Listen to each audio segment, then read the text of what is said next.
Coaching in Session. Your exclusive destination for unparalleled personal and professional growth. With your host, Michael Rearden. Whether you choose to live within limits or break free, your mindset journey begins here. The other day I was thinking about this concept, purpose mixed with a little bit of madness. If you say that you are purpose mixed with madness, who could you be identified as? We could look at some of the greats. We could look at Steve Jobs. We could look at Nikola Tesla. We could look at Elon Musk. We could look at Donald Trump. We could look at all the people who have done a lot of things in their life. Maybe to the point of how in the heck did they get all this done? Especially to the point of if they were the trailblazers, if they have never done it before, the concept of how are they able to be consistent in doing all of these amazing and wonderful things, it seems like. I know it can be daunting when it comes to us just doing one thing. Maybe we want to open up a bakery. Maybe we want to open up a school for the children of our neighborhood or something along those lines, or a daycare, right? Something that might just be for us. But maybe there's something else there. Maybe there's a grander plan. And most of the time when we're thinking just on the surface level. We go to work so we can get a paycheck, so the paycheck can pay the bills, and then the bills will make us feel as if we're doing something in our life, or maybe it might make us feel as if we are trapped in a job because we have to pay the bills, whichever way you want to view it. I remember when I was like 18 years old, I was like, what makes an adult? Like, what is an adult? I was like, an adult is probably just someone who pays bills. Rightfully so. When you're an adult, you pay a lot of bills, or you have a lot of obligations, and basically no one is going to be coming to save you. I understand that some adults might still be children, but I'm not talking about those adults. I'm talking about the people who want some change in their life. But sometimes they find themselves at a dead-end road. They find themselves maybe at a plateau. They find themselves with their hands tied behind their back. They find themselves behind a locked door. But then maybe if we just shifted the perspective, maybe we're in front of it all. Maybe we're in front of the chaos, and that madness is pushing us forward because we have a goal, and the purpose is the propellant. The madness is the fuel. And you mix both together, you have something combustible. And it could be chaotic, it could be destructive, or it could be magnificent, because a spaceship that is being launched is using all this fuel and all this propellant, and we're launching into space. And if you are underneath those rockets, Jesus, you're going to be done extra crispy. But those same flames and that same combustion is going to put that rocket into space. But maybe we are not aiming at the right thing right now. Maybe our focus is not on the right things right now. Maybe we're not angry enough at our weaker self yet. So the madness hasn't taken over and ensued in our potential. What would happen if we gave ourselves purpose and we mixed it with some madness? This idea of purpose is this idea of knowing what you want to do. It's a clear mind. It's a focused idea of, hey, this is what I want to try. And the idea of trying and thinking is very different, because I don't want you just to think all the time. I want you to do. Most people, when it comes to what they have to do, they will know what they have to do 9 times out of 10. But then again, are they the people that are going to see it through? Sometimes life can get in the way, yes, but it can't get in the way forever. But then again, we can say that it got in the way once, and we can keep allowing it to get in the way. We can just take the easy road and just take the hits, take the licks, whatever we want to consider it, and just say, well, our purpose or my goal or the things that I wanted to do is just so far out of reach. It's too far out of reach for me. Maybe today it is. I think of when I was 18, and I talked about the story, but I think it's a really good story. I was less than 18. I was probably like 13 or 14 or something along those lines. I was in high school. I was becoming a sophomore and I was trying to get in better shape because my mom was just feeding me McDonald's and stuff. And I was like, this was nice, but it wasn't the life that I wanted, right? Some chubby kid. And I remember Halo 1 had just came out on PC and there's consoles too, but I played on PC. And I got really good at Halo. I remember one time my brother, he came in and he saw me playing and I was just like annihilating everybody. And I'm like, again, I'm a teenager. He was like, whoa, like you're good, right? But then it's hours at the craft. I spent hours. And then I started to shift my focus from Halo and other distractions. And I said, you know what? I want to be purposeful about what I'm doing. And I was reaching that point of being 16. And I was like, okay, my dad said I have to be around 15 to 16 to work out. And he's right because your muscles are developing and everything. But there was like, I was ready to go earlier than just 16. And I said, okay, well, I'm going to start. And I remember going with my brother to his summer training camps at his high school. And we would run around the track and we would go in the weight room. And let me tell you, my mindset or my ego at the time was like I was lifting 300, 400, 500 pounds, but my body can barely lift 200 pounds. So this is talking about bench and squat. It's very similar. But then I said, I just have to get stronger. And the more I was doing it, the stronger I became.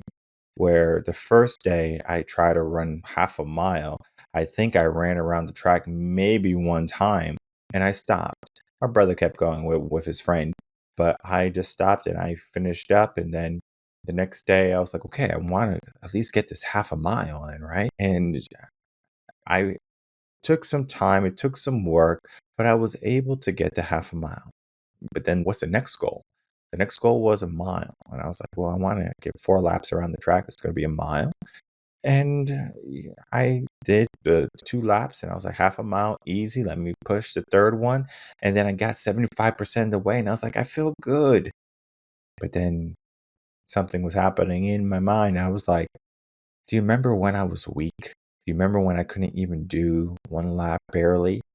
And now I'm over here doing 3 laps. I should stop. Well, this idea of me wanting to stop was driving me crazy. I said, you know what? I must be insane for running all of this length in the hot sun because it was summer in Connecticut. And summer in Connecticut is not like summer in Texas. I mean, it was still warm, but it gets very humid. So it's a little bit different type of heat. Not like in Miami heat. It's just different. So either way, I was at that 75% mark, that third lap, and I said, let me push it. Let me keep going until I get the mile. That's the goal. That's the idea that I was going for. That was my purpose that day. And it took some time for me to get there, but I got there. And I remember completing the goal and I was like, good, this is the standard.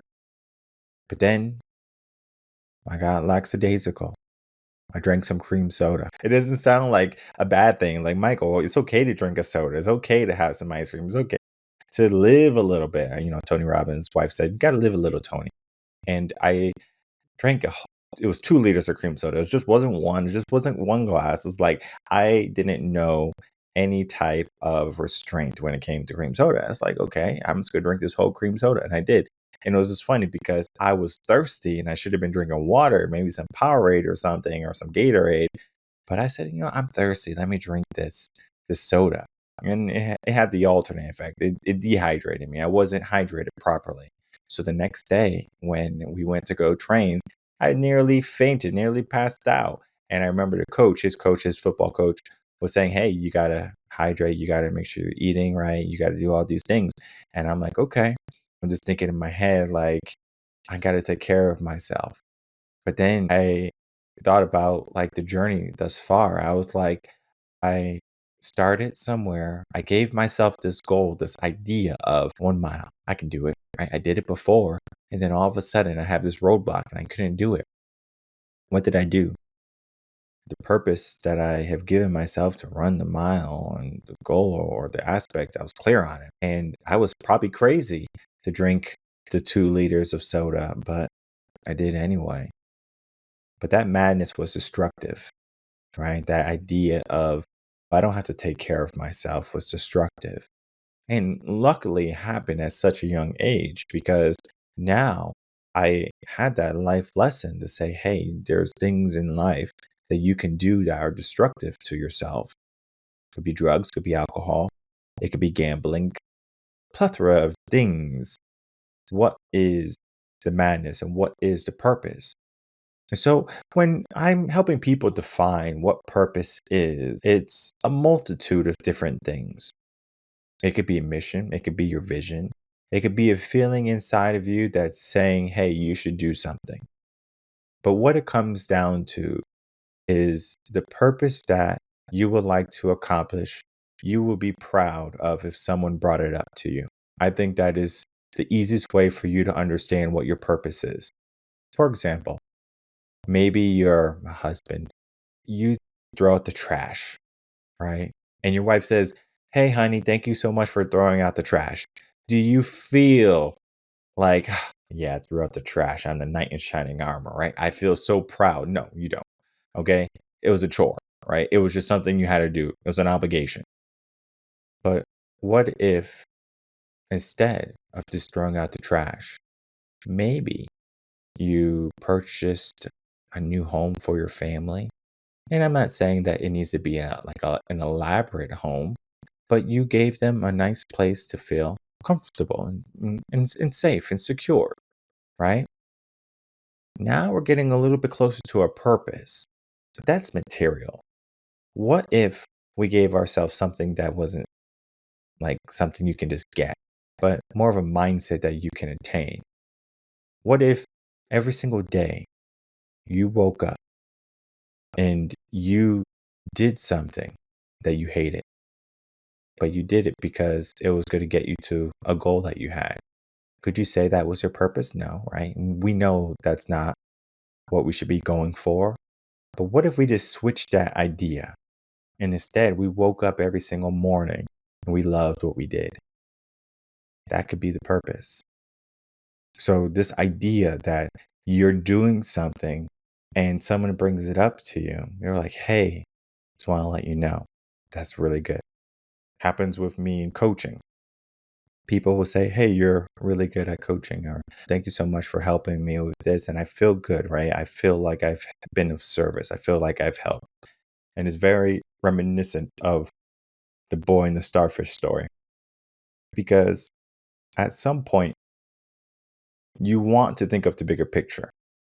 But then at some point, you have to always remind yourself when you get too high to land. The hot air balloon in the sky, it looks real nice. But then what happens if you get hungry and you ran out of sandwiches? You want to land. Sometimes when our feet are planted on the ground, we can feel at ease. But then again, the world, the wind, the chaos, everything that's going to be pushing us, right? The madness and this idea of everything I said. The madness was the soda. The madness was this idea of what the world and society is saying that you need and you have to do. The madness is the waves knocking all the starfish onto the shore. The madness is the winds pulling and pushing your hot air balloon every which way that you don't want it to go. Sometimes the madness in life can make it difficult for you to land with your purpose or land in your purpose.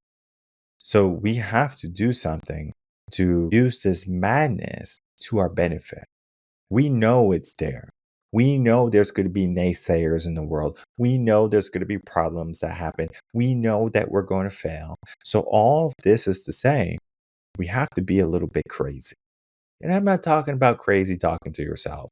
I'm not talking about crazy where you're hanging out on the corner and you're like dancing in your birthday suit, right? I'm not talking about that crazy. I'm talking about you have to be crazy for your victory. You have to be crazy for your purpose. You have to be crazy to try to be the person, the best version of yourself that you can be. Because what happens sometimes when you have this idea, and I can only imagine, for example, how many people think Elon Musk is crazy, and maybe he has a couple of screws loose. I'm not saying that he doesn't, But sometimes the best inventors or the best businessmen have a couple of screws loose to the natural people, like just to the common folk, because they're doing things that most of us won't even fathom doing. Because at some point we're going to say, well, when do we take a break? When is snack time? When is, like my R&R? I'm trying to go to a bed and breakfast, and I'm trying to get a weekend retreat, and I'm trying to have a like a extended weekend or something like that. Well, all of those sound real nice, but you know what sounds even nicer? Doing what you love to do. I understand that some people, they don't even know what they love, let alone if they don't even love their partner or love their kids or whatever. There's just so many mindsets that happen at once when we only need one. The mindset of the purpose, the mindset of how you can be all of purpose mixed with a little bit of madness. And I like to think of it as maybe some sweet tea. Sweet tea is nice, but then maybe you like unsweetened tea. Maybe the madness is the sugar. Maybe you're mad because you're not putting sugar in your sweet tea. This is all a concept to the brain, to the mind. All of this is a facade for you to realize what is your level of madness, what is your level of purpose.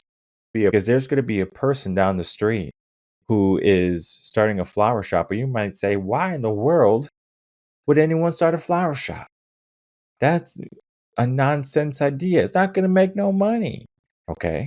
But then again, maybe someone comes in and they buy some flowers for their spouse, or they buy some flowers for their loved ones who passed away.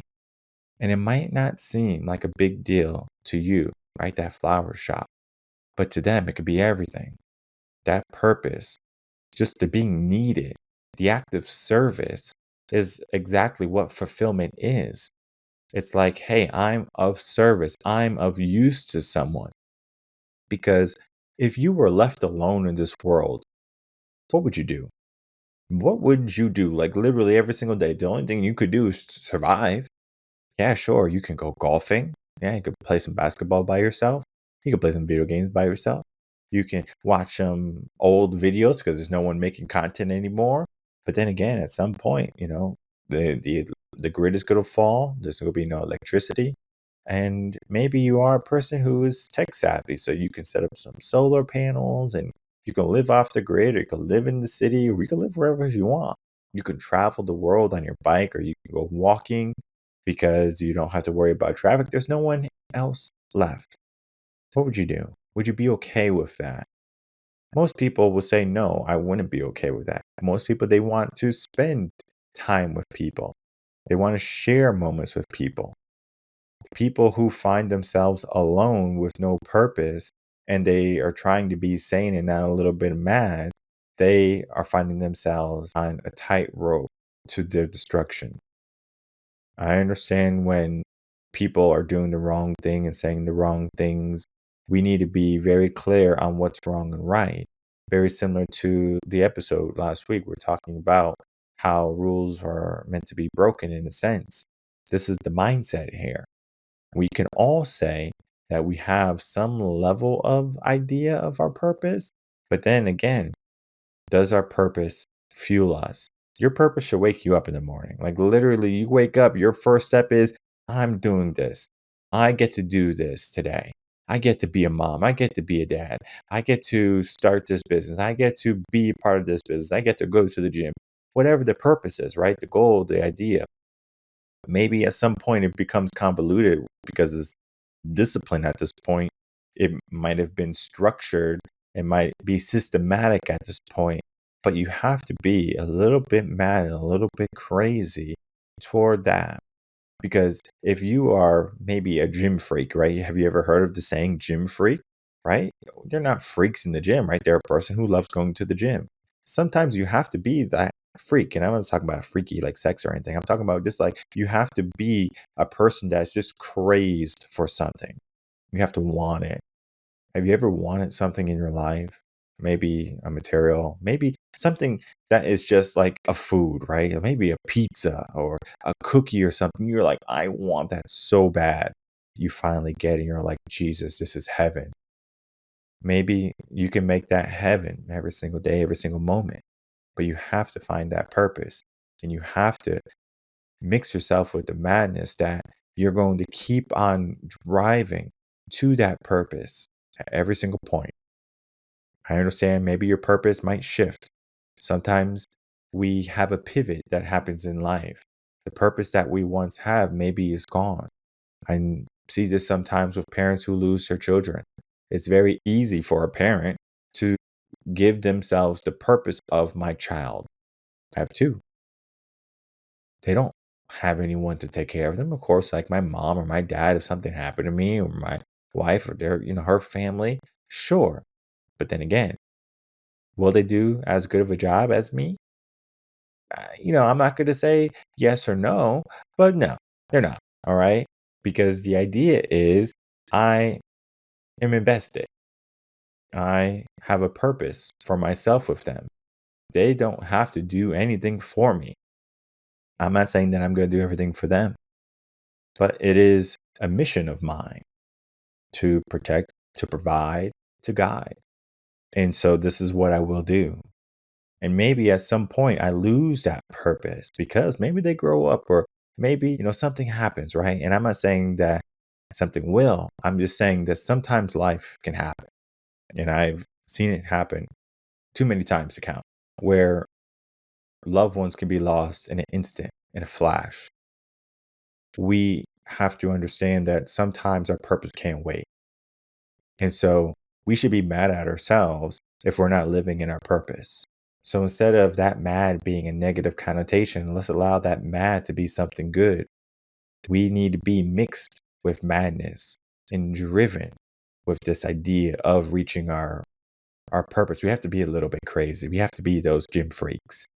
And so whatever your purpose is, do the work.